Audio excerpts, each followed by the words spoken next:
Dalam dunia jual beli, kadang apapun dilakukan untuk mendapatkan untung yang sebanyak-banyaknya.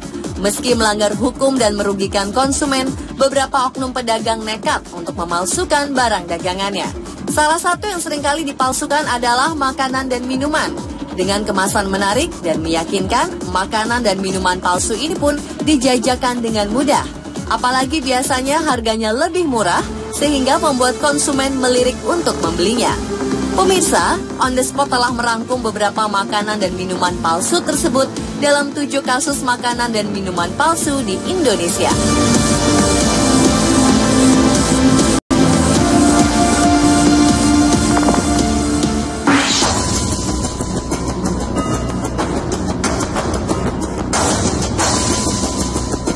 Yang pertama adalah air zam-zam palsu.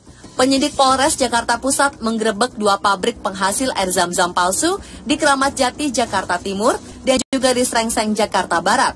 Penggerebekan ini bermula dari kecurigaan dan adanya informasi masyarakat tentang adanya air zam-zam palsu yang dijual di sebuah ruko di kawasan Tanah Abang, Jakarta Pusat.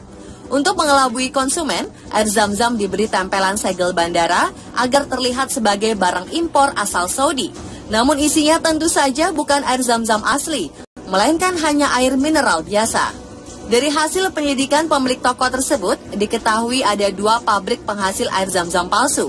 Dalam penggerebekan itu, polisi menyita sedikitnya 30 dus air zam-zam siap edar, 2 karung kemasan plastik, 3 kantong plastik jerigen kosong 350 ml, beberapa galon air mineral, dan juga barang bukti lainnya. Para tersangka berhasil diamankan oleh pihak berwajib. Mereka dijerat Undang-Undang Kesehatan, Undang-Undang Perlindungan Konsumen, dan Undang-Undang Pangan dengan ancaman hukuman 5 tahun penjara.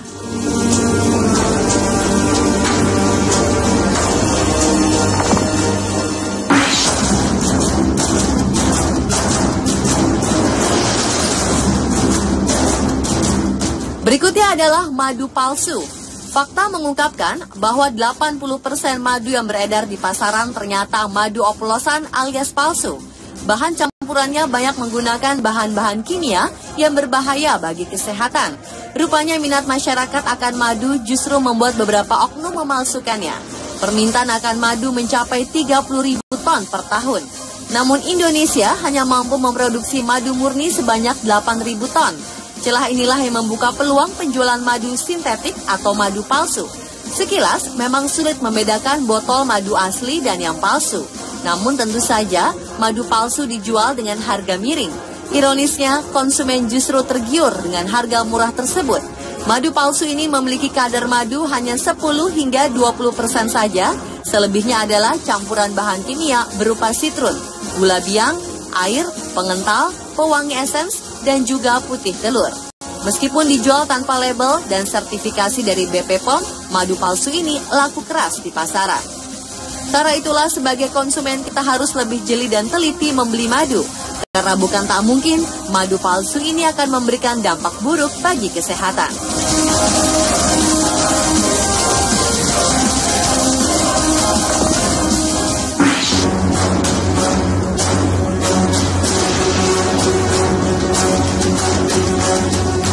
Berikutnya adalah maraknya peredaran telur palsu di tanah air. Salah satunya adalah telur asin palsu. Telur asin ini dibuat dari telur berkualitas buruk atau afkiran yang harusnya tak diperjualbelikan. Telur afkiran adalah telur yang gagal dibuahi selama 18 hari proses pengeraman. Telur ini infertil karena tidak mengandung embrio ayam yang sehat. Meski bisa dikonsumsi, telur afkiran ini telah kehilangan sebagian besar kandungan gizinya. Bahkan proteinnya hanya tersisa 3% saja. Salah satu cara pedagang nakal adalah dengan menjual telur afkir ini dalam kondisi matang atau dijadikan telur asin. Telur asin palsu ini pun hanya dihargai Rp500 per butir. Meski murah, telur asin palsu ini bisa saja membahayakan kesehatan. Ini karena pedagang menambahkan perwarna tekstil untuk mewarnai cangkang telurnya. Setelah diamplas menggunakan serbuk kelapa, telur-telur ayam ini direbus dalam larutan zat pewarna sintetis hijau. Sedangkan rasa asinnya diberikan dengan cara menyuntikkan air garam ke dalam telur.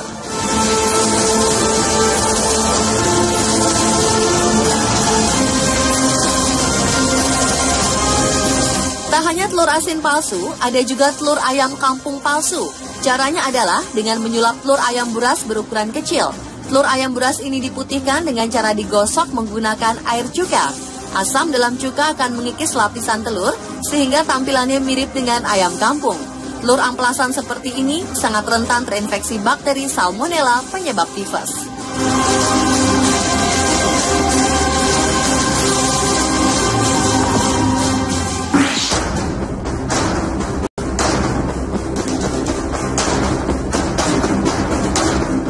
Ratusan botol dan drum berisi saus cabai diamankan petugas dari tempat pengolahan saus oplosan milik warga di Desa Namorambe, Kabupaten Deli Serdang, Sumatera Utara. Selain mengamankan saus oplosan, petugas juga menyita 4 tong diduga berisi zat berbahaya. Bahan penyedap makanan ini diduga dicampur dengan zat pewarna tekstil. Setelah dikemas, saus oplosan ini kemudian dijual ke pasaran. Para tersangka dan barang bukti yang disita petugas kini diamankan di Mapolda Sumatera Utara untuk penyidikan lebih lanjut. Polisi masih terus melakukan pengembangan dengan mengambil sampel saus cabai tersebut ke laboratorium. Dirkrimsus Polda Sumatera Utara Kombes Ahmad Haidar mengatakan saus yang mengandung zat berwarna tekstil ini sangat berbahaya bila dikonsumsi manusia.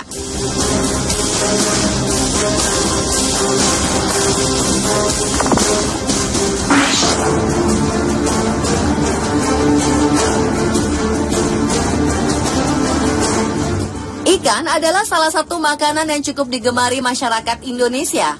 Tapi sebagai konsumen, kita harus lebih berhati-hati memilih ikan. Ini karena sejumlah oknum tak bertanggung jawab berusaha meraup untung besar dengan menjual ikan busuk di pasaran. Tentu saja, dengan sentuhan di sana-sini, ikan busuk ini disulap menjadi layaknya ikan segar. Padahal ikan segar palsu ini tak layak dikonsumsi manusia.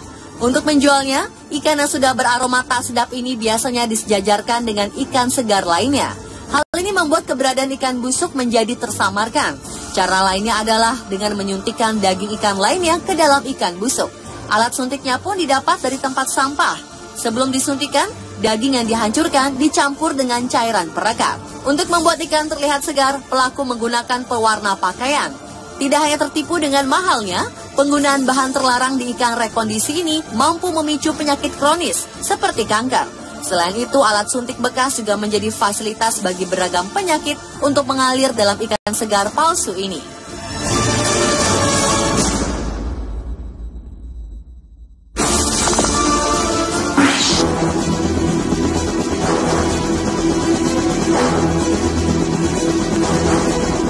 Abon sapi adalah salah satu makanan yang praktis untuk dikonsumsi bersama nasi. Namun beberapa tahun silam terkuak beberapa merek abon sapi yang ternyata terbuat dari babi hutan. Bahkan ada beberapa abon sapi bermerek yang terbukti mengandung daging babi hutan. Secara kasat mata memang sulit untuk membedakan antara abon sapi asli dan abon sapi palsu. Ini karena babi hutan memiliki tekstur serat yang mirip dengan sapi. Bila sudah diolah, sangat sulit untuk membedakan kedua jenis daging tersebut.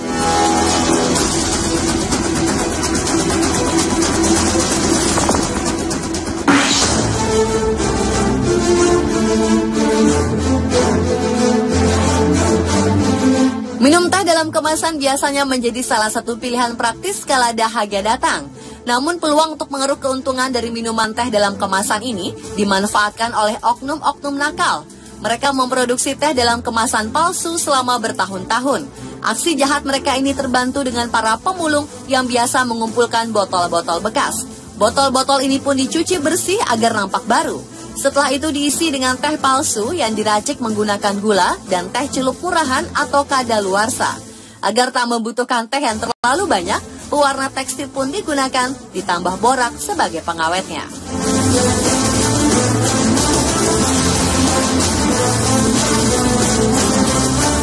Pemirsa, itulah ke-7 kasus makanan dan minuman palsu di Indonesia versi On The Spot.